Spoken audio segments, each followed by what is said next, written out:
Video பார்க்குற எல்லாருக்கும் வணக்கம் நண்பா. இது உங்கள் ரஸ்லிங் கிங் தமிழ். நான் உங்கள் ரகுமான். இன்றைக்கும் நம்ம சேனலில் ரொம்ப இன்ட்ரெஸ்டிங்கான ஒரு சில ரஸ்லிங் நியூஸ் அப்டேட்டை பற்றி தான் பார்க்க போகிறோம். அதுக்கு முன்னாடி சேனலுக்கு ஃபஸ்ட் டைம் வந்துருக்கோங்க, சப்ஸ்கிரைப் பண்ணி பெல் ஐக்கானை கிளிக் பண்ணி வச்சுக்கோங்க. தினமும் புற ரஸ்லிங் செய்யலை தமிழ் மொழியில் தெரிஞ்சுக்கோங்க. இன்றைக்கி நடந்த மண்டே நைட்டால் மீண்டும் ஒரு மிஸ்ட்ரியான ஒரு லோகோவை போட்டு யாரோ வர்ற மாதிரி காட்டினாங்க. இதுக்கு முன்னாடி நம்ம வீடியோவில் நம்ம சொல்லியிருப்போம், பென்டகன் அப்படிங்கிற ஏடபிள்யூ சேர்ந்த ஒரு ரஸ்லர் தான் டபிள்யூபிள்யூக்கு வர போகிறாரு, அதுக்காக தான் இந்த லோகோ ரிலீவ் பண்ணியிருக்காங்கன்னு. பட் இருந்தாலும் பல பேர் நம்பலை. ஆனால் இன்றைக்கி பென்டகன் தான் ஏடபிள்யூலேருந்து டபிள்யூபிள்யூக்கு வர போகிறாரு அப்படிங்கிறத அஃபீஷியலாக சொல்கிற மாதிரி இன்னொரு விஷயத்தையும் பண்ணியிருந்தாங்க. அந்த லோகோவை நீங்களே பாருங்கள். இது பென்டகனுடைய மாஸ்கில் இருக்கிற லோகோ. இந்த நெஞ்சாட்டோரி தலையில் இருக்குமே அந்த மாதிரி ஒரு சிம்பிள், வாயை தச்சு வச்ச மாதிரி ஒரு சிம்பிள், கண் அப்படியே பார்க்கறதுக்கு மாட்டோட கொம்பு மாதிரி இருக்கும் பாருங்கள். இதே இதை தான் நம்ம பென்டகனுடைய ஒற்றுமையிலே இருக்கும்.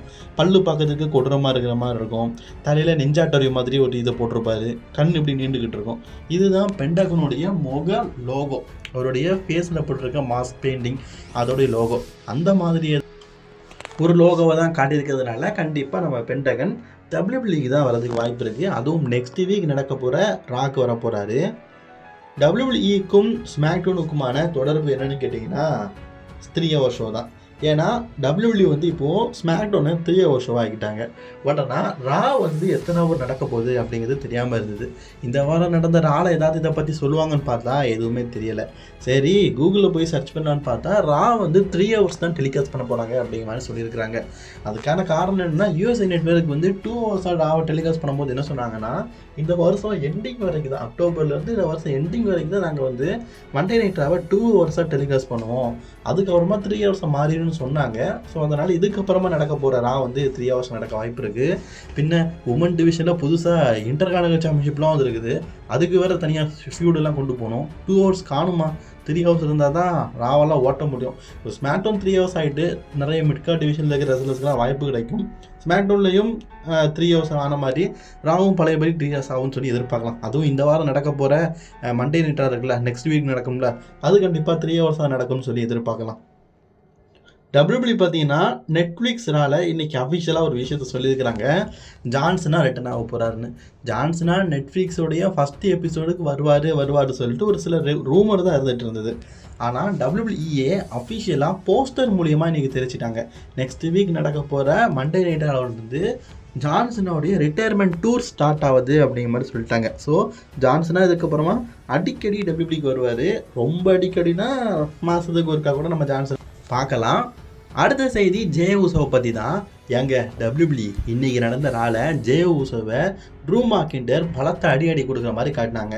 அது மட்டும் இல்லாமல் பேக் ஸ்டேஜில் ஆனப்பியஸ் என்ன சொன்னார்னா, நெக்ஸ்ட் வீக் ரா நெட்ஃப்ளிக்ஸுக்கு மூவ் ஆகுது, அந்த ஃபஸ்ட்டு எபிசோட்லேயே கண்டிப்பாக உனக்கும் ட்ரூ மாக்கிண்டருக்கும் மேட்ச் இருக்குது அப்படின்னு சொல்லிட்டு அஃபிஷியலாக கன்ஃபார்ம் பண்ணிட்டாங்க. இது பேக் ஸ்டேஜில் நடந்த விஷயம்தான். டபிள்யூபிள்யூ ட்ரூ மாக்கிண்டரை புது ஸ்டோரி லைன் புது மேட்சஸ் பக்கம்லாம் கொண்டு போக மாட்டாங்க போல இருக்குது. இந்த எப்போ பார்த்தாலும் இந்த ஜே உசோ, சாமி ஜெயன், ட்ரூ மாக்கிண்டர் இந்த ஃபியூடுக்குள்ளேயே தான் குண்டிச்சத்திய குதிரை ஓட்ட போகிறாங்க போல இருக்குது. ஏன்னா தண்டோடம் யாரா இருக்குது தெரியுமா, அந்த காலத்திலே நடந்ததுங்க. நெக்ஸ்ட் வீக் ஜே உசோக்கும் ட்ரூ மாக்கிண்டருக்கும் மேட்ச் இருக்குன்னு அஃபிஷியலாக கன்ஃபார்ம் பண்ணிட்டாங்க. இது எத்தனை தடவை இந்த சாமி ஜெயனுக்கும் ட்ரூ மாக்கிண்டருக்கும் ஒரு மேட்ச் நடத்திக்கிட்டே இருந்தானுங்க. இந்த தமிழ்நாடு எல்லாம் முடிகிற அளவுக்கு நடந்துக்கிட்டே இருந்தானுங்க. அதே மாதிரி இப்போ மீண்டும் ஆரம்பிச்சிட்டானுங்க. இப்போ சாமி ஜெயனுக்கு பதிலாக ஜே ஊசோக்கும் ட்ரூ மாக்கிண்டருக்கும் மேட்ச் ஆரம்பிக்கிறானுங்க. இந்த மேட்சை நான் ட்ரூ மாக்கிண்டரும் ஜே ஊசோவும் தண்டோடம் ஏராள மோதும் போதே பார்த்தாங்க. அப்போ ட்ரூ மாக்கிண்டர் ரோமன் ரெயின்ஸ் அகேன்ஸ்டாக போயிட்டு இருந்தார்ல, அப்போவே ஜே ஊசோக்கும் ட்ரூ மாக்கிண்டருக்கு நடந்துருக்குது. அதுக்கப்புறமா ஒவ்வொரு வருஷமும் மாறி டேக்டிங் சாம்பியன்ஷிப்பாக மோதிருக்கிறாங்க. ரால வந்ததுக்கப்புறம் பல தடவை மோதிருக்கிறாங்க. இப்போது மீண்டும் மோத போகிறாங்க. ரா நெட்ஃப்ளிக்ஸாக மாறினா என்ன, யூஎஸ்ஏ நெட்வொர்க்காக மாறினா என்ன, இந்த ட்ரூ மாக்கிண்டருக்கும் சாமி ஜெயனுக்கும் மேட்ச்சை அடிக்கடி வச்சுட்டே இருப்பாங்க. அதே மாதிரி ட்ரூ மாக்கிண்டருக்கும் ஜே ஊசுக்கும் மேட்சையும் அடிக்கடி வச்சுக்கிட்டே இருக்காங்க. இதே என்னவோ பெரிய பந்தாவோட கன்ஃபார்ம் பண்ணியிருக்காங்க. பந்தா எம்மா சரியான பந்தாவெல்லாம் இருக்குது. இந்த மேட்ச்லாம் எதுக்கு நாங்களாம் பல தடவை பார்த்தாச்சு ஜே ஊசுக்கும் ட்ரூ மாக்கிண்டருக்கும். ஒரு ஓகே, அவர் இப்போ பிளட் லைன் கூட தான் ஸ்டோரி லைன் போயிட்டுருக்காரு தெரியுது. பட் இருந்தாலும் பார்த்த மேட்சே திருப்பி பார்க்க போர் அடிக்குது. இன்றைக்கி லுட்விக் கேசர் வந்து பேசிகிட்டு இருக்கும்போது நம்ம செல்டிக் வாரியர் ஷேமஸ் வந்து ரிட்டனாக இருப்பார். ஒரு மண்டே நைட்டால் Ludwig Kaiser versus Sheamus versus Bron பிரேக்கருக்குள்ளே இன்டர்கான்டினென்டல் சாம்பியன்ஷிப் மேட்ச் நடக்கும்போது தான் அதில் நம்ம ஷேமஸ்க்கு இன்ஜுரி ஏற்பட்டது. அதனால் WWE விட்டு ஒதுங்கி இருந்தார். இப்போ அவருடைய இன்ஜுரி பார்த்தீங்கன்னா ஓரளவுக்கு சரியாயிட்டு அப்படிங்கிற மாதிரி சொல்லியிருக்கிறாங்க. ஸோ அதனால் இது இப்போ வந்து நம்ம ஷேமஸ் வந்துட்டார். ஸோ திருப்பி வந்தது மட்டும் இல்லாமல் இன்டர்கான்டினென்டல் சாம்பியன்ஷிப்பாக தான் நான் மோத போகிறேன் அப்படிங்கிறதையும் சொல்லியிருக்காரு.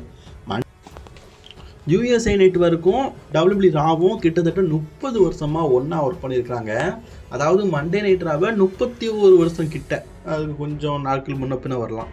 ஸோ இத்தனை வருஷமாக USA நெட்வொர்க் தான் WWE ராவை டெலிகாஸ்ட் பண்ணிட்டு இருந்திருக்காங்க. நம்ம ஊர்லலாம் தெரியுமே 10 வருஷத்துக்கு ஒருக்காவே நெட்வொர்க் மாறும். ஆனால் 30 வருஷத்துக்கு மேலே ஒரே நெட்வொர்க் வந்து ரெஸ்லிங்கையே டெலிகாஸ்ட் பண்ணிட்டு இருந்திருக்காங்க. இதில் என்ன தெரியும் ஆச்சரியமான விஷயம், இப்போது WWE வந்து அந்த ராவை விட்டுட்டாங்க. இதுக்கப்புறமா ராவை வந்து நெட்ஃப்ளிக்ஸ் தான் டெலிகாஸ்ட் பண்ணும்போது 30 வருஷத்துக்கு அப்புறமா ஒரு நெட்வொர்க் வந்து மாறி இருக்குது. சரி, USA நெட்வொர்க்கும் WWE சண்டையானு கேட்டிங்கன்னா இல்லை, USA நெட்வொர்க் வந்து தொடர்ந்து ராவையே டெலிகாஸ்ட் பண்ணி போர் அடிச்சுட்டு போயிருக்குது. அதான் ஸ்மாக்டவுன் பார்க்க போயிட்டாங்க. ஸ்மாக்டவுனை பொறுத்த வரைக்கும் சைஃபையாக இருக்கட்டும், ஃபாக்ஸாக இருக்கட்டும், USA இருக்கட்டும், அப்படி மாற்றி மாற்றி பல நெட்வொர்க் வந்து 5 வருஷத்துக்கு ஒருக்கா டெலிகாஸ்ட் பண்ணிகிட்டே இருப்பாங்க. அந்த வகையில் தான் இப்போ பார்த்தீங்கன்னா ராவை விட்டு ஸ்மாக்டவுனை டெலிகாஸ்ட் பண்ணுறோன்னு சொல்லிட்டு இப்போ ஸ்மாக்டவுனுக்கு பக்கம் போயிருக்கிறாங்க. இருந்தாலும் 30 வருஷமாக மண்டே நைட் ராவை நம்ம USA நெட்வொர்க்லேயே பார்த்துட்டு இதுக்கப்புறமா வெளியில் பார்க்கறது கஷ்டமாக தாங்க இருக்குது. எனக்கெல்லாம் USA நெட்வொர்க் ஏன் போச்சுன்னு தோணுது. ஏன்னா சோனி ஸ்போர்ட்ஸ் நெட்வொர்க்கில் மார்ச்சுக்கு அப்புறம் போட மாட்டானுங்களே, கான்ட்ராக்டாக ரீசனிங் பண்ணி.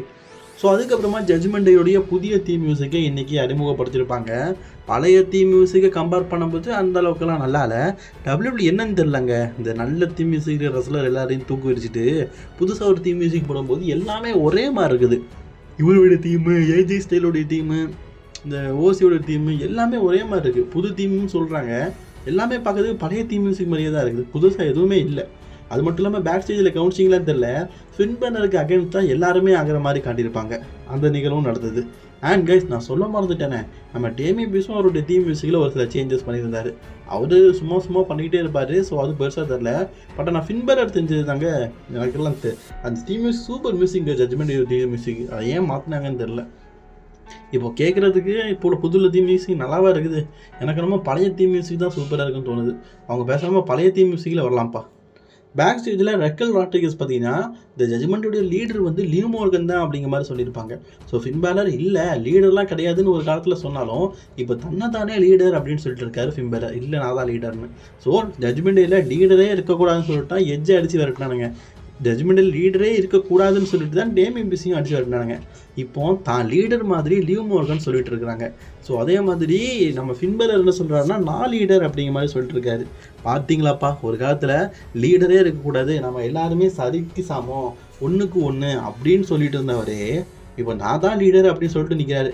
ரைக்கல் ராட்ரிகஸை பாருங்களேன், ஃபின் பேலர்கிட்ட பேசும்போது நல்லா இழிச்சு பேசிட்டு போனதுக்கப்புறமா முறைச்சிட்டு இருக்கிறாங்க. ஏதோ பிடிக்காதவன் பேசுகிற மாதிரி நிற்கிறாங்க. அவங்க பார்க்க தான் எனக்கு அப்படி தான் தோணுது. ஏதோ பிடிக்காதது மாதிரியும் சும்மா நிற்போம், கடமைக்கு நிற்போம் அப்படிங்கிற மாதிரி நிற்கிற மாதிரி இருக்குது. கூடிய சீக்கிரம் ஜட்ஜ்மெண்ட் டேக்குலேயும் ஒரு பிரிவு ஏற்படும். அதை நம்ம கண்டிப்பாக பார்க்கலாம்.